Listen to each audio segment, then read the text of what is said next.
I respond very strongly to boredom. When I'm bored, all of the worst parts of my ADD really flare up. And I was getting to a point in my corporate career where I was realizing I could just do this job stuff all the time and I cannot make myself do it. What's happening? And I realized it was that I was bored. And the only way to resolve my boredom problem was to start my own business.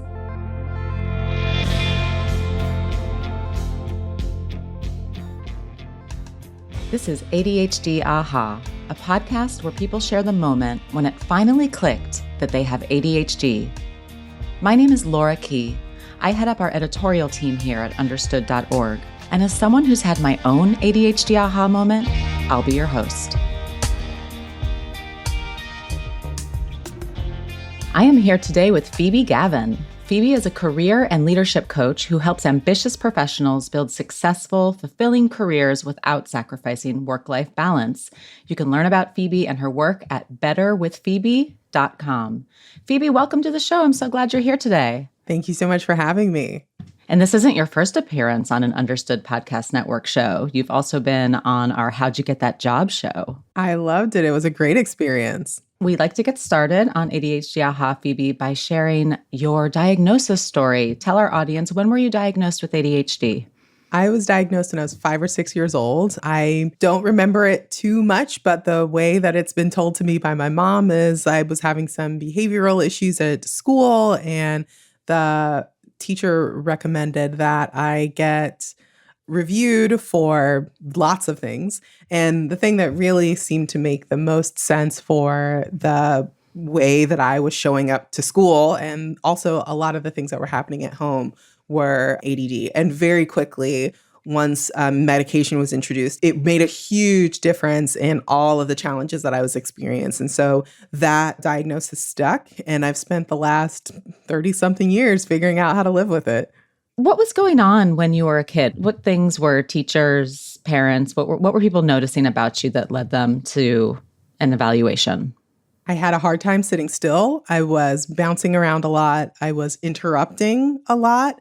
And I was speaking very quickly. And so those are the things that I remember being told to stop doing. And those are the things that when I had a quick conversation with my mom about it, those are the things that seemed the most, air quotes, strange when comparing the way that I behaved to the way that other kids behaved. And a big part of it was also boredom. I picked up a lot of the things that we were learning in kindergarten. Either I had already learned them because my mom was a full-time stay-at-home mom. And so when I was 3 and 4 years old, we did a lot of education very early. I started reading when I was early 4. So I was bored a lot at school as well. And so that was fuel on the fire for a lot of those behaviors. It's early to get a diagnosis. So that combination of your mom's astuteness and noticing with, I'm assuming, kind of the strength of your symptoms really must have come together there. Yeah, I'm very fortunate that my mom had the time and the willingness to be open to all possibilities. As a Black woman coming from the Black community, there is a lot of reasonable skepticism of the psychiatric community. And my mom really made the decision to just see what people have to say and decide for herself whether that made sense for us and our family. And ultimately, we got paired up with really good providers who treated her and treated me with a lot of care and dignity. And she felt comfortable that they were acting in our interests. And that is not always the case for Black families. And so I feel very fortunate that all of those things happened the way they did. Another thing that was really important for her is that she immediately after that connected with an organization, Children and Adults with Attention Deficit Disorder, CHADD, and there was a local chapter in the area, and she connected with other parents. She connected with providers who specialized in supporting people with ADD, and that allowed her to get lots of different perspectives about the various ways that it can show up and manifest for people at different ages, and also to just feel less alone for both of us as we went through the journey. It sounds like an overall very positive experience, thanks to your mom and her fantastic advocacy efforts for you. What was it like having ADHD as a child in elementary school? Did you feel stigmatized at all? Was it helpful to have the diagnosis? Tell me what that was like. I think as a kid, I didn't internalize it as a thing that I needed to be thinking about on a day-to-day basis. I really was focused on behaviors and the things that I needed to do differently because that's the way that my mom talked about it. She didn't talk about it as you have ADD and therefore she would say, it's important for you to wait for other people to finish before you talk. That's polite.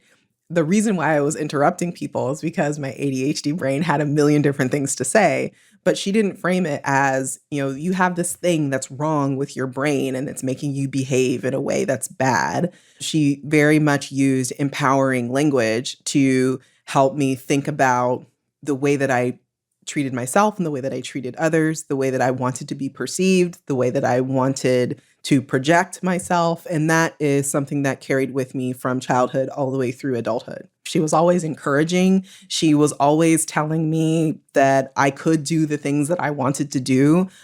We had a little poster in my childhood bedroom with a little bear that said, you never know what you can do until you try. And we would refer to it throughout my entire childhood, and we still refer to it today. She's always been that person. And so having that voice with me and then inside me once she was no longer with me has always been a source of encouragement. Wow, that's fantastic. And you had the extra support of taking medication, correct? I did. I came off of it age 15 or 16. Well, let's talk about that. I want to move into kind of middle school and high school years where we know that the demands of organization, the executive functioning demands get so much harder. What was that like for you moving into upper grades? Middle school was a very challenging time for me. I unfortunately experienced a lot of race-based bullying in elementary school and in middle school. And finally, that started creating some behavioral issues that had nothing to do with my ADD and had everything to do with just being a traumatized kid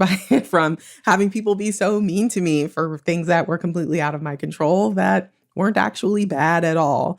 And so it would be difficult for me to suss out whether the behavioral issues that I had in middle school were related to ADD or related to responding poorly to cumulative bullying.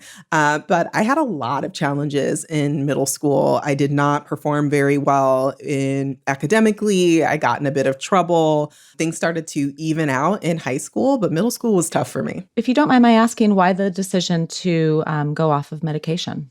I come from a low-income background, and around age 15, I decided to join the military in order to pay for college. And when I spoke to the recruiter, one of the things that he said is that if you are on that medication, you can't join. And so I had to figure out, how do I live without this thing that I've been using to help me so that I can get to the next stage in my life and be successful as an adult? Because I knew at that time, and it was certainly true then, it's less true now, that really the only way that I was going to become a successful professional and escape poverty was to have a college education. And so being on that medication felt like the difference between being able to find economic success as an adult, and I had to figure it out. And so I tapered off of it and then was off of it for definitely 17, probably most of 16 as well. I didn't know that. Is that still true that you can't be on medication if you're in the military on ADHD medication? I'm not sure if that is still the case. And I don't want to oversimplify it to say that you can't be on any medication to join the military. But that specific medication was a problem. And I had to come off of it in order to pass my medical examination. What was that like being in the military with ADHD and not having the support of the medication? That I know that you had kind of weaned yourself off of it and you were coping, but there's so much structure in the military. At least that's my perception of it. That's definitely true. It's a very structured environment, which is very supportive for someone with ADD. But also the kind of work that I was doing for the first half of my military career was very physical. I was working in a kitchen. I joined as a cook. The schedules were very clear and the responsibilities were very obvious. And there wasn't really anything to do other than monotask. This is the thing that needed to be cooked. And so we needed to be cooking it. However, Shortly after I got to my first unit, I was transitioned out of that responsibility and I was brought into the administration of the unit. And so I was the executive assistant for the commander of my particular unit. And so that really, I had to lean back on those coping mechanisms that I developed in high school because I went from a very sort of physical, immediate environment to being in a more intellectual, self-structured environment. Was much more administrative. I was spending a lot more time with paperwork and computers and having to do things in fine detail and remember things that this random officer made this statement and I need to remember to do that thing. So it was a very different environment. And so the first year and a half was pretty easy, and there weren't a lot of expectations that were challenging for my ADHD brain. And then once I moved into that executive assistant role, that administrative assistant role, things got challenging again, and I had to build new coping mechanisms. I had to update the ones that I used in high school so that they worked in that new context. Did you share your ADHD diagnosis? I did not share it with anyone. It honestly wasn't even a big part of the way that I saw myself. Again, going back to the way that my mom helped me develop good coping mechanisms is that we didn't think about it as we're doing this because you have ADHD. We didn't talk about it that way. And so even as an adult, I really didn't internalize this is hard because I have ADHD. I internalized this is hard. I need to do something about it.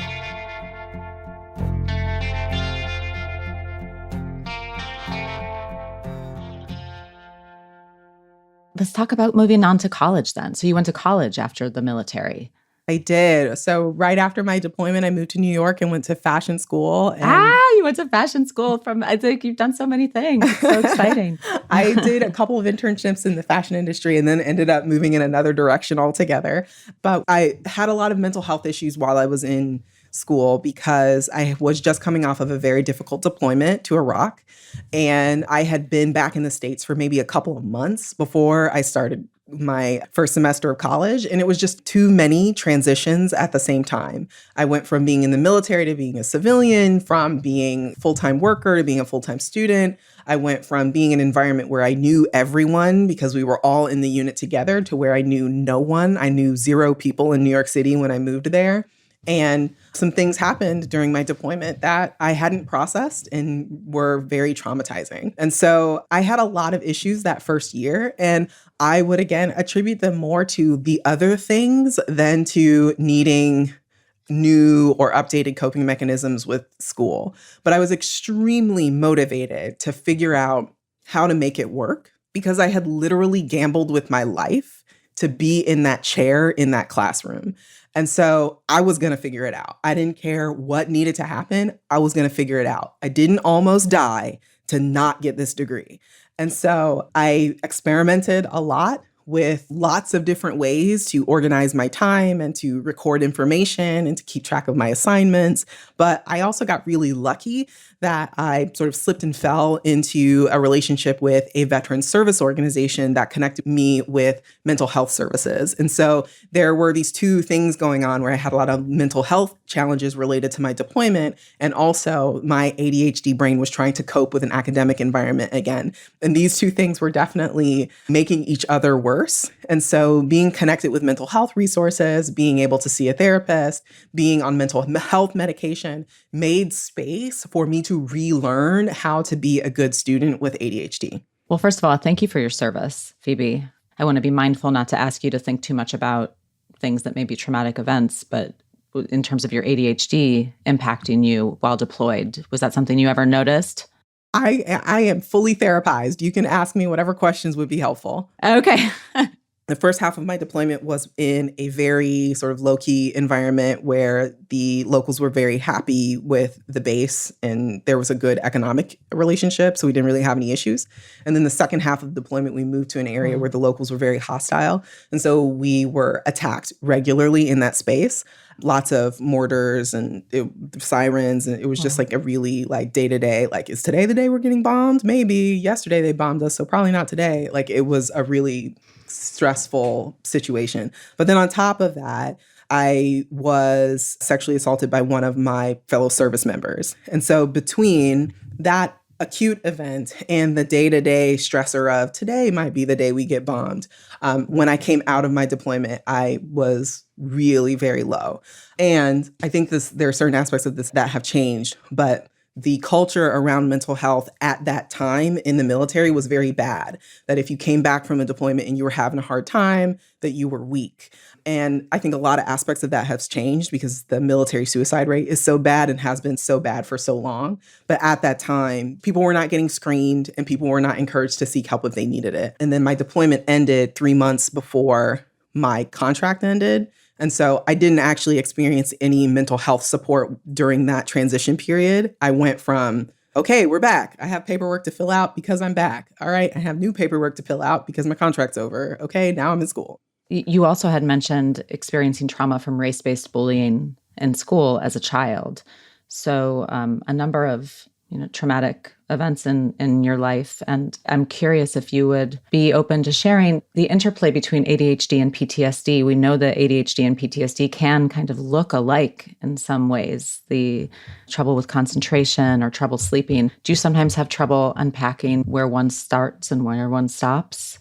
It is definitely difficult for me to know how much of the challenges I've experienced over the course of my life have been ADHD versus some of the traumatic experiences that I've had. I do know that when something very difficult is very active, all of the ADHD symptoms really spike.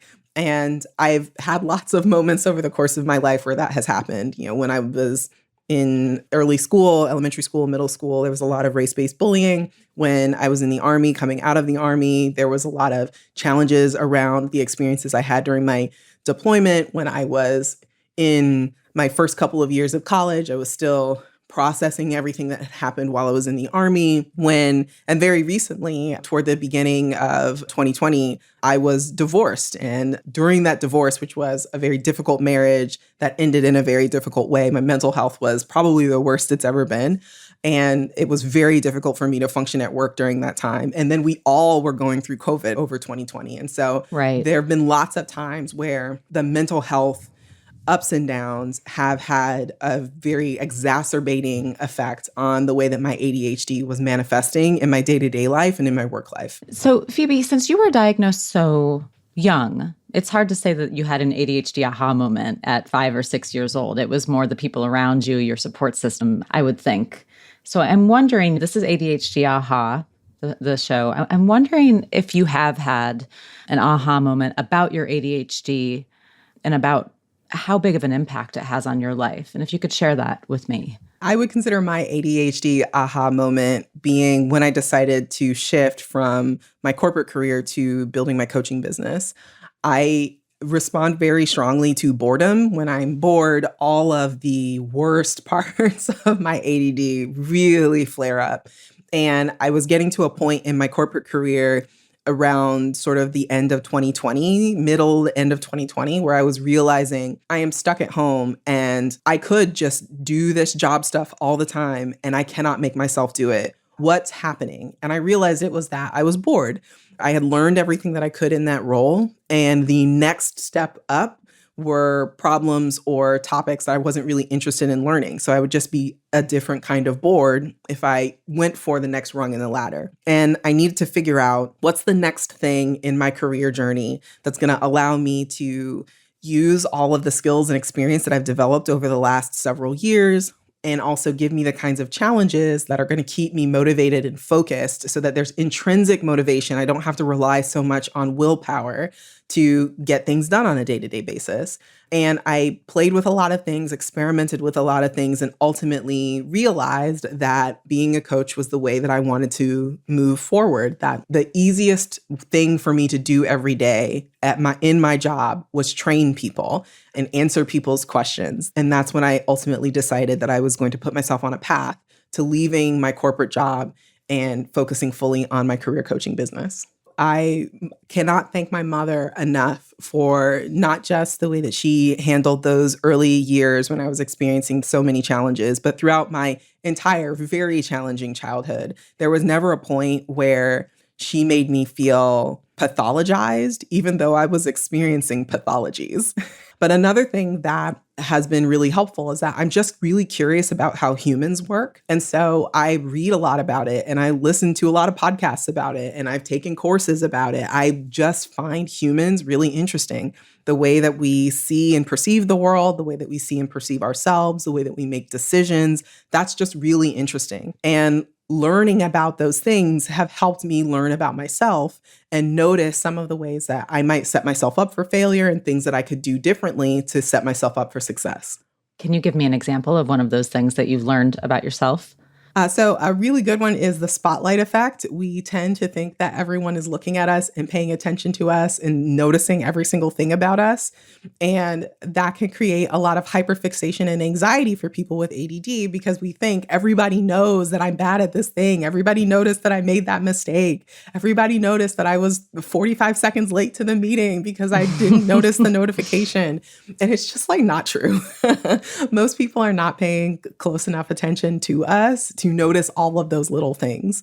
And letting go of the hyperfixation, letting go of the anxiety around needing to be perfect allowed me to take imperfect action to improve my skills, to improve my habits, reflexes, and also help me let go of the idea that like one productivity stack was going to like have me solid for the rest of my life. It was okay for it to iterate as my life changed.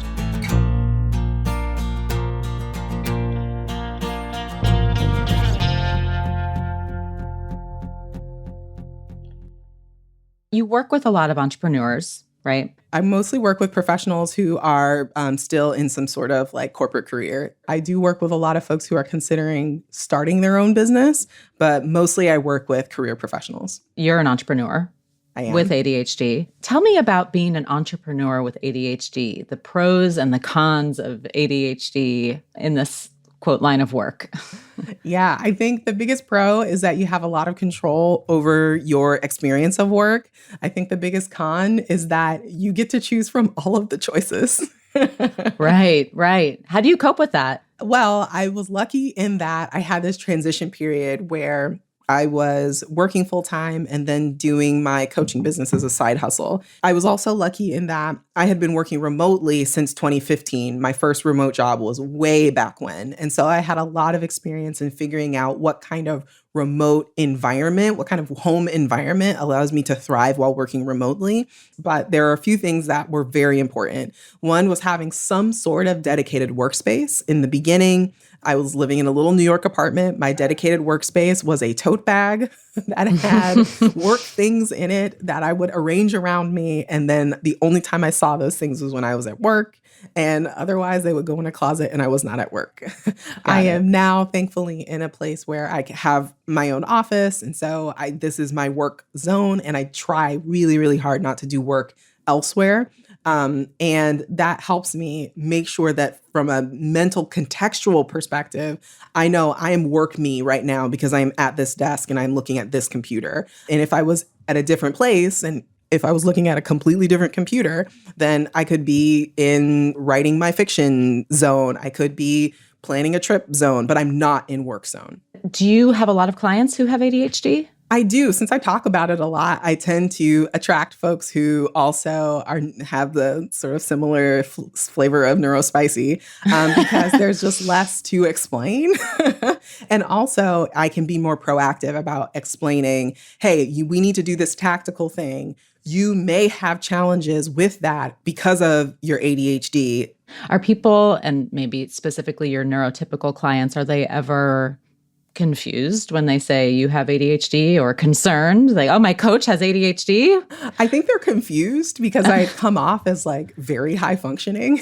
I mean, I am very high functioning, but the expectation, I think, is that if that is something that you experience with a lot of intensity, that it diminishes your ability to function at a high level. And that's certainly true if you don't have any coping mechanisms. But I was incredibly fortunate to get diagnosed early in life. And so I have 3 decades of experience of figuring out how to function at a high level while also being neurospicy. I think they're more surprised that I'm an introvert.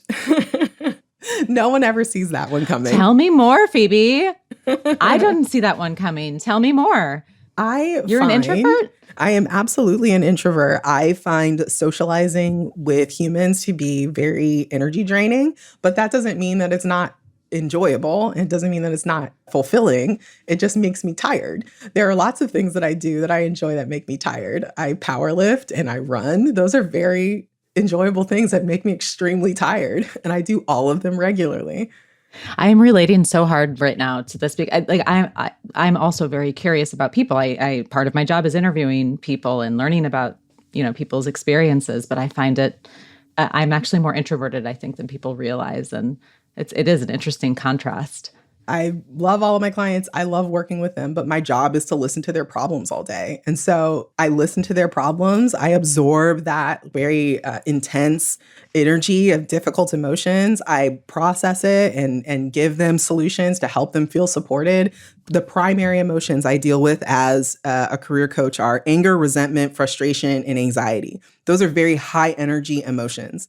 And Right. we have to dig through a lot of details and get into a lot of sort of deep identity stuff to get them to a point where they understand why they're responding to a situation a particular way, and to get them comfortable with some of the other options that they have so that they can take those actions. Emotional regulation in general is really difficult for people with ADHD. So if you have clients, if some of them have ADHD and you're helping them sort through it, and then you're dealing with your own neurospicy brain, that's got to be tricky. I mean, I'm taking that now, neurospicy. I'm not sure who I got it from, but I loved it when I heard it. I did not invent it. And yeah, it is. But it is, again, the most fulfilling work that I've ever done in my entire life. A lot of the clients that I deal with, regardless of whether they're neurospicy or neurotypical, have very deeply ingrained habits around how they react to certain emotions. If I feel anxious, I do this. If I feel angry, I do this. If I feel frustrated, I do this. If I feel resentful, I do this. You can feel just about anything. Feelings are signals. They are not instructions. We don't have to do what a feeling is telling us to do just because we're feeling it. And a lot of the work that I'm doing with my clients is helping them identify, I am feeling this emotion as a result of a thing that's happening at work. What are my choices? And which of those choices is going to be in the interest of my future self? That's a lot of, how do I put this? Working with ambitious professionals, does it ever get frustrating for you? Like, how do you cope with this? It depends on why they're ambitious. I work with a lot of ambitious professionals, but I don't work with people who are ambitious for the sake of ambition. I think that can get to a point where it's just greed, and I'm not into. Yeah. I definitely work with a lot of ambitious people who have been conditioned to be ambitious, and they're trying to learn a different way of being. They're trying to find ways to incorporate ambition into other aspects of their life, or to do a better job of calculating the cost benefit of prioritizing work over other aspects of their lives. Those folks are really fun. And I also love working with people who are ambitious because they have a cause or a community or a particular not self-centered goal at the forefront of their thought process for their ambition. I appreciate the nuance you provided there around the word ambition and ambitious. Ambitious people have a lot of energy, is how I often think. And that has an impact on you, who's working with them. Which leads me to my question of, do you feel that ADHD has made you more resilient in your life? I think all of it has made me very resilient. I've been through some stuff. You've been through a lot. You have, yes. And I think, again, it still goes back to my mom and this idea of the things that you experience, the things that happen to you, where you grow up, where you are in life right now. That isn't who you are unless you choose to make it part of you. And so I don't see my ADD as like an identity marker that I internalize as part of me. It is a way that my brain works, but I don't consider it part of who I am as a person. And so it makes it a lot easier for me to step out of self-judgment and self-criticism and to listen to some of the other voices at my sort of internal mental table, instead of the one who wants to find reasons why I'm not good enough, or why I'm going to fail, or why things are going to go wrong. And I think that more than anything else contributes to the resilience. What's this fiction you're writing? Oh, well, I am working on a fantasy concept that is pretty exciting and fun. And I don't know if I'm going to do anything with it, but most of the writing that I do and most of the reading that I do is nonfiction and related to organizational psychology and workplace stuff and labor markets. And I wanted to have a creative outlet that would allow me to really get out of this universe of GDPs and unemployment rates and into something that was a lot more fun. And so I'm working on a fantasy concept that may or may not become anything, but is right now a really fun diversion when I need to get some energy back. I love that. I love that. What else would you like to share before we hop off, Phoebe? I think I want to remind everyone who might be listening that you are not going through this by yourself. And wherever you are in your diagnosis journey, in creating your own set of coping mechanisms, your productivity stack, wherever you are in your journey, you're in the right place. And something that can make your journey easier is surrounding yourself with people who are either going through the same thing or are farther ahead than you and can help you along. Choose not to be alone. Choose to surround yourself with people who can support and help you. Well, Phoebe Gavin, thank you so much for being here today on ADHD Aha. Phoebe's website is betterwithphoebe.com. Phoebe, it was really lovely to speak with you today. Thank you. Thank you so much for having me.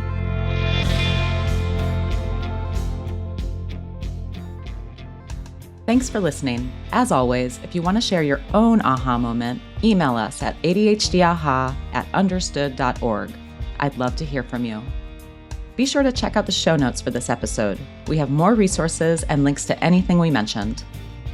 This show is brought to you by understood.org.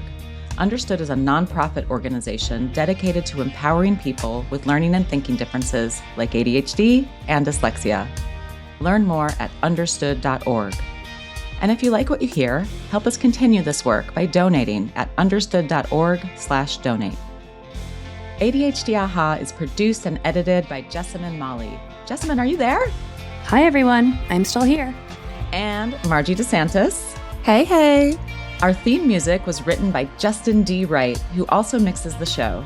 Alana Milner is our supervising producer. Brianna Berry is our production director. Neil Drumming is our editorial director. Creative and production leadership from Scott Koshier and Seth Melnick. And I'm your host, Laura Key. Thanks so much for listening.